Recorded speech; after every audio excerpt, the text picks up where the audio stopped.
आज हम लोग देखेंगे रेजिस्टर क्या होता है। ये एक इलेक्ट्रॉनिक पार्ट होता है जो कि करंट के फ्लो को अपोज करता है।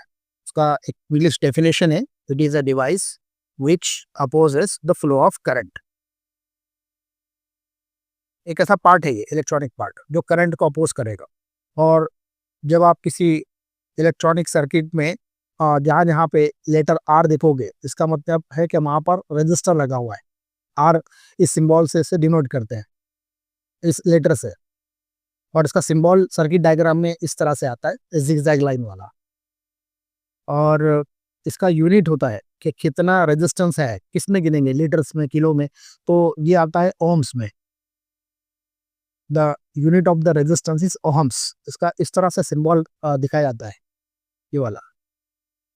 और इसका एक रिलेशन है अपने करंट के साथ में। Resistor is related to your current. Electronic circuit में जो करंट फ्लो होता है that is inversely proportional to resistors. Inversely proportional का मतलब ये होता है कि अगर आप रेजिस्टेंस को बढ़ाओगे तो करंट कम हो जाएगा, और रेजिस्टेंस को कम करोगे तो करंट बढ़ जाएगा। करंट कम करना, ज़्यादा करना, ये रेजिस्टेंस की वैल्यू के ऊपर डिपेंड करता है। ये तो हो गया इसका थ्योरेटिकल पार्ट। लेकिन आप अगर इसको रियल लाइफ में देखेंगे, ये दिखता कैसे है ये पार्ट, तो वो ये पार्ट दिखने में कुछ ऐसा है।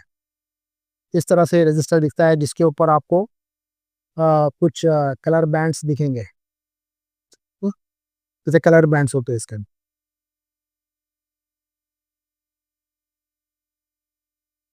आई होप आपको दिख रहा होगा कलर बैंड। ये कलर बैंड क्या काम करते हैं? और दूसरा, ये रजिस्टर क्या इतने ही छोटे आते हैं? इससे भी छोटे आते हैं, इससे बड़े भी आते हैं। तो इनका साइज में छोटा बड़ा होना ये डिपेंड करता है इनके वैटेज के ऊपर। ये क्वार्टर वैट का रजिस्टर है। क्वार्टर वैट हमने इससे बड़ा आएगा हाफ वैट का, उससे बड़ा आएगा 1 वैट का, उससे बड़ा 2 वैट का, फिर 5 वैट और 10 वैट। जितना वैटेज ज़्यादा रहेगा, करंट कंजम्पशन करने की कैपेसिटी जितनी ज़्यादा रहेगी, उतना ज़्यादा वैटेज रहेगा इसका। ओके, सो ये हो गया रजिस्टर।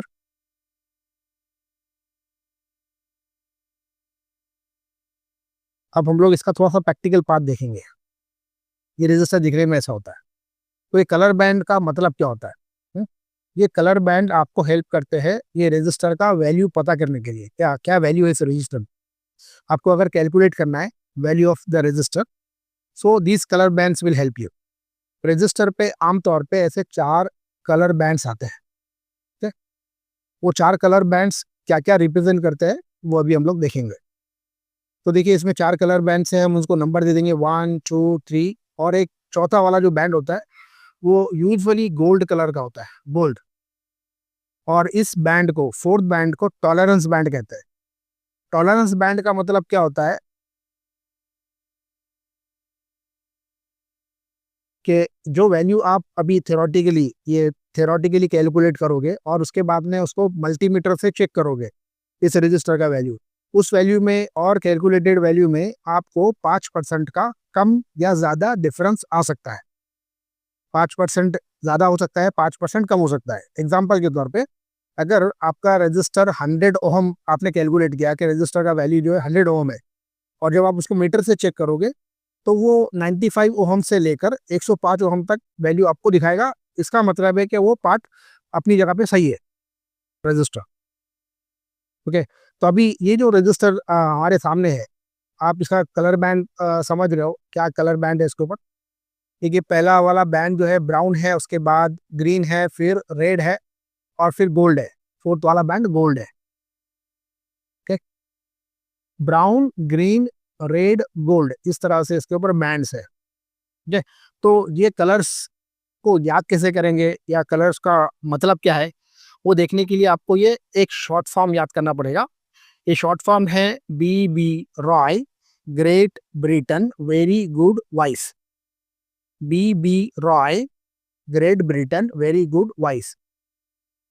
तो इस सेंटेंस के अंदर जो पहला बी है that represent the colour of black, दूसरा वाला बी ब्राउन कलर को रिप्रेजेंट करता है, तीसरा वाला R red, O for orange, Y for yellow, G for green, B for blue, V for violet, G for grey, W for white. And every colour, जितने भी colours है उसका एक अपना न्यूमेरिकल वैल्यू होता है हर कलर का। एग्जाम्पल के तौर पे आपके ब्लैक कलर का वैल्यू 0 है, ब्राउन का 1 है, रेड का 2 है, ऑरेंज का 3 है। सो ये वैल्यूज आपको कैलकुलेट करने में कैसी हेल्प करेंगे? अभी जो हम लोगों ने एग्जांपल देखा अपना ये रजिस्टर, जिसमें पहला कलर ब्राउन है, दूसरा ग्रीन है, तीसरा रेड है और फोर्थ वाला तो वैल्यू बताता नहीं, सिर्फ टॉलरेंस बताता है। गोल्ड, यूजुअली गोल्ड ही होता है ये, 5% टॉलरेंस वाला। तो ये जो 3 बैंड्स है, इससे आपको इसकी वैल्यू पता चलेगी कि ये कितने ओम का रजिस्टर है। तो कैसे कैलकुलेट करोगे आप? पहले जो 2 बैंड्स होते हैं, फर्स्ट और सेकंड बैंड, उस कलर का जो भी वैल्यू है उसको आपको एज इट इज लिखना है। फर्स्ट बैंड कौन सा है? ब्राउन है, ब्राउन का वैल्यू कितना है? 1, एज इट इज लिख दो। ब्राउन का वैल्यू 1 है, 1 एज इट इज लिखना है आपको। ओके। और सेकंड कलर बैंड, उसका भी वैल्यू देखना है। सेकंड बैंड आपका ग्रीन, उसका वैल्यू कितना है? 5, वो भी आपको एज इट इज लिखना है। 5 उसके बाद आपको करना है इंटू 10 करना है। और उसके बाद जो थर्ड बैंड है, थर्ड बैंड आपका क्या है? रेड है। रेड का वैल्यू कितना है? 2, वो 2 के पावर में लिखना है, 2 के पावर में। सो इससे आपको स्पीड से आप इसका वैल्यू चेक कर सकते हो इस रजिस्टर। सो आपको मैं बता देता हूँ, 10 स्क्वायर आपको पता है 10 स्क्वायर कितना होता है? 15 multiplied by 10 square equal to 100 होता है। 15 मल्टीप्लाइड बाई 100 इक्वल टू 1500। ये 1500 ओहम का है। लेकिन क्या था, 1500 ओहम बोलने के बजाय डे टू डे लाइफ में इसको 1.5 किलो ओम का रेजिस्टर कहते हैं। That is 1.5 kilo ohm resistance. तो ये आपका कैलकुलेटेड वैल्यू है। R is equal to 1.5 kilo ohm, that is your calculated value. ये थ्योरेटिकल वैल्यू हो गया, लेकिन क्या प्रूफ है ये रेजिस्टर उसी वैल्यू का है? तो उस चीज को चेक करने के लिए आपको लगेगा मल्टीमीटर। ये मल्टीमीटर आपको हेल्प करेगा रजिस्टर का वैल्यू कैलकुलेट करने के लिए। मल्टीमीटर पे अलग अलग टाइप की रेंज होती है। आई होप आपको दिख रहा होगा। तो ये वाला जो सेक्शन है, इस सेक्शन में आप रजिस्टर चेक कर सकते हो, डायोड चेक कर सकते हो और कंटिन्यूटी चेक कर सकते हो। अभी फिलहाल में वो ऑटो पर है और यहाँ से मैं सेलेक्ट करके इसके मोड चेंज कर सकता हूँ। अभी देखिए यहाँ पे सिंबल आ गया डायोड का, तो अभी ये डायोड टेस्टिंग मोड में आ गया और अभी बजर रेंज पे आ गया। मतलब ये कंटिन्यूटी चेक करने के लिए, अगर दो चीज़ें कनेक्टेड है तो बजर बजता है। कंटिन्यूटी टेस्टर कहते हैं उसे। और अब ये ओहम मीटर पे आ गया, सॉरी कैपेसिटेंस मीटर पे आएगा। नाउ ये ओहम मीटर पे आया। सो मेगा ओहम रेजिस्टेंस, अभी ये टर्मिनल ओपन है, रेजिस्टेंस ओएल लिखकर दिखा रहा, मतलब ओवरलोड या ओवर वैल्यू। इनफाइनाइट रेजिस्टेंस है क्योंकि हवा में से करंट पास नहीं हो सकता है। तो अभी ये दो प्रोब के बीच में रेजिस्टेंस कितना है? इनफाइनाइट है। अगर मैं दोनों को टच कर दूंगा तो फिर आपको रेजिस्टेंस आएगा 0। ये कॉपर का वायर होता है ना, लीड का, तो रेजिस्टेंस 0 है। लेकिन अभी हम लोगों ने इस रजिस्टर का वैल्यू निकाला था। अब इसको मल्टीमीटर से वेरीफाई करना है आपको। तो मल्टीमीटर से आप इसको ऐसे वेरीफाई करोगे, वैल्यू कैलकुलेट करेगा। तो देखिए 1.47 किलो ओम बता रहा है। 1.47 kilo ohm, this is the value 1.47 kilo ohm. तो आप जब मल्टीमीटर से चेक कर रहे हो तो वो आ रहा है 1.47 किलो ओम, ये इसका वैल्यू है। और आपका थ्योरेटिकल वैल्यू था 1.5 किलो ओम। तो क्या ये वैल्यू गलत है? नहीं, ये वैल्यू करेक्ट है। आपका 5% टॉलरेंस है इसमें। एक्चुअल जो आप वैल्यू चेक करते हो उससे 5% कम या ज़्यादा वैल्यू आ जाएगा। 1500 का 5% अगर आपको निकालना है, 1500 का 10% जो होता है ना, वो 150 ओम होता है, 150 ओम। तो दैट इज द 10%। और इसका 5 सॉरी ये 10% हो गया 150 ओम।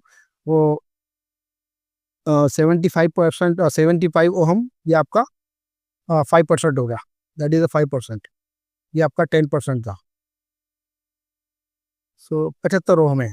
तो आपका 1500 ओम के बजाय ये आ रहा है 1470 ओम। और आपको आना कितना चाहिए था? 1500 ओम। सो हम लोग डिफरेंस चेक करेंगे। 1500, 1470, 0, 10 minus 7, 3. Then carry 1. 5 minus 5, 0. 1 minus 1, 0. So difference is only 30 ohm. But आपका 5% टॉलरेंस के हिसाब से 75 ओम चलता है, तो भी ये वैल्यू ओके है. सो इस तरह से आप इसका प्रैक्टिकल वैल्यू वेरीफाई कर सकते हो. Thanks for watching this video, and I'm going to create much more educational videos ongoing. Please subscribe to this channel.